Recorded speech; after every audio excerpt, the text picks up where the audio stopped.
You thought the last video was wild? Buckle up. A single acre of soybeans in the United States can swing from a money pit to a cash machine depending on one word: organic. Last harvest, a farmer in central Iowa showed me his books. Conventional ground cost him $560 an acre to plant, spray, and babysit to the elevator. The field next door, certified organic, ran $820 an acre. Same dirt, same sky, same county. But the organic beans sold for $23 a bushel, while his conventional beans got $11.50. Do the math, and suddenly the expensive field walked away with fatter pockets. That is the kind of plot twist that makes you spill your iced coffee. Welcome back to Organic Matters. We are not here to sell you a dream. We are here to rip the lid off farm budgets and show you what it really takes to grow 1 acre of soybeans, organic versus conventional, right here in the USA. No fluff, no PowerPoint slides, just stories from the field and numbers that sting a little. Today I am laying out 7 things people get dead wrong about soybean costs. These are the myths your cousin shares on Facebook and the half-truths the news skips. I will bring the receipts, a few dumb analogies, and my own bruised ego from spending a week on a Nebraska farm where I learned that hoeing weeds is a full body workout. And yeah, the tone is going to get savage because farming is not cute. It is business, it is gamble, and it is personal. If you are watching from London, Lagos, or Lima, this is your backstage pass to American dirt. Let us dig in. First mistake, people think organic means less work, so it must be cheaper. That is the biggest lie in agriculture. Conventional soybeans are like using cheat codes. You buy GMO seed, you spray glyphosate, you kill weeds, you move on. Your herbicide bill might be $45 to $60 an acre. 1 pass, maybe 2, done. Organic throws the cheat codes in the trash. You cannot spray your way out. So you till, you cultivate, you flame weed, you plant cover crops, you hire a crew to walk the rows in July heat and pull pigweed by hand. Fuel, labor, time. In Minnesota, I met a guy who made 5 passes with a rotary hoe and still paid a crew of 6 for 2 days to rogue. His weed control line item was $135 an acre. That is not a typo. That is 3 times the conventional spray bill. And think of it like this. Conventional is ordering pizza, 30 minutes, and dinner is done. Organic is deciding to make sourdough from scratch. While you feed the starter, you wait, you knead, you bake, you clean. It tastes amazing and you feel proud, but your Saturday is gone and you bought $10 of flour. Second mistake, seed costs. Everyone assumes non-GMO seed is cheap. Here's the reality. Conventional GMO soybean seed with all the traits costs $70 to $80 an acre depending on seeding rate and dealer. It is expensive because you are paying for genetics that laugh at herbicides and bugs. Organic seed has to be non-GMO, untreated, and it has to be sourced from a supply chain that can prove it. Smaller market, extra cleaning, extra testing. You are often paying $85 to $95 an acre. And you cannot just keep a wagon of last year's beans to replant. If you want to keep your organic certificate, you buy fresh seed every spring. The certifier wants the receipt. So the guy who ditched Monsanto to save money just signed up for the artisan seed tax. It is like dumping your cable bill and then subscribing to Netflix, Hulu, Disney, Max, and Peacock you thought you were saving. Surprise. Third mistake, feeding the crop. Fertilizer is not just fertilizer. Conventional farmers can call the co-op and get 150 pounds of dry MAP and potash blended and spread. With today's prices that might be $95 to $120 an acre, it is like giving the plant a gas station energy drink. Fast, cheap, effective. Organic cannot use that synthetic stuff. You need compost, pelletized chicken litter, rock phosphate, potassium sulfate, maybe some fancy kelp extract that smells like low tide. That stuff is heavy. You are talking 1 to 3 tons per acre. Trucking costs money, spreading takes time, and it is slow release.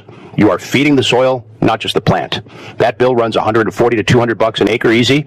A farmer in Ohio told me his compost bill alone was $110 an acre, and he still added gypsum and a biological inoculant that cost another $40. He laughed and said, "My soil is eating better than I am." The analogy is simple. Conventional fertility is a drive-through burger. Organic fertility is a farm-to-table tasting menu. One is fast and fills the hole. The other costs more, takes longer, and your gut biome writes you a thank you note. Fourth mistake, yield. People see the yield gap and stop thinking, yes, organic soybeans yield less. On average in the U.S. Midwest, you're looking at 35 to 45 bushels an acre for organic. Conventional hits 55 to 65 bushels when the weather is decent. So you are down 15 to 20 bushels before you start. If beans are $11, that is $165 to $220. You did not grow. Game over, right? Not so fast. Organic food-grade soybeans have been trading between $20 and $25 a bushel the last few years. Let us use 22. 40 bushels times 22 is $880 per acre gross. 60 bushels times 11 is $660. The organic acre just beat the conventional acre by $220 on the top line. Even after higher costs, the margin can be better. But, and this is a big but, that premium is not guaranteed. If too many farmers transition, the price drops. If a big buyer changes their spec, your food-grade beans become feed-grade and the premium vanishes. It is like playing the stock market with a crop you cannot sell for 3 years while you transition. Fifth mistake, transition is not a vibe, it is a financial beatdown. To sell certified organic, your land must be free of prohibited substances for 36 months, 3 years. During that time, you farm organic, you pay organic costs, you do organic paperwork, and you sell your crop at conventional prices. You eat the loss for 3 years, hoping year 4 pays you back. A lot of farms do not survive that gap. Banks get nervous, spouses get nervous, you get nervous. I talked to a family in Kansas who transitioned 200 acres. Year 1, they lost $90 an acre. Year 2, they lost 60. Year 3, they broke even. Year 4, they netted 180 an acre and finally breathed. Most people quit in year 2. They call it the valley of death for a reason. Conventional farmers do not have that. You can switch seed, switch chemicals, switch tillage, and the market does not care. Organic is a commitment like a tattoo. You better love it before you start. Sixth mistake, risk and insurance are not equal. USDA crop insurance for conventional beans is dialed. You pick your level, you pay your premium, you get a check if hail nukes your field. Organic coverage exists, but it is clunky. For years, the payouts were based on conventional prices, so you paid higher premiums for organic production and got conventional prices if you lost the crop. That is changing, but slowly. Plus, organic has unique risks. Herbicide drift from a neighbor can decertify your field. A load of compost with the wrong paperwork can cause an audit. A misplaced bag of seed can cost you a year. One farmer in South Dakota told me a plane sprayed the wrong field. His 80-acre organic block got hit. He lost certification for 3 years and had to eat the cost. Insurance did not cover decertification. That is a nightmare nobody posts on Instagram. Seventh mistake, labor and management. Your time has a price. Conventional farming is more standardized. You can hire custom applicator. You can follow a program. You can farm 2,000 acres with 2 people and a lot of auto steer. Organic takes eyes, hands, and decisions. You walk fields, you scout weeds, you decide when to cultivate based on weather and soil, not on a calendar. You manage records for every input, every pass, every bin. The certifier wants to see it.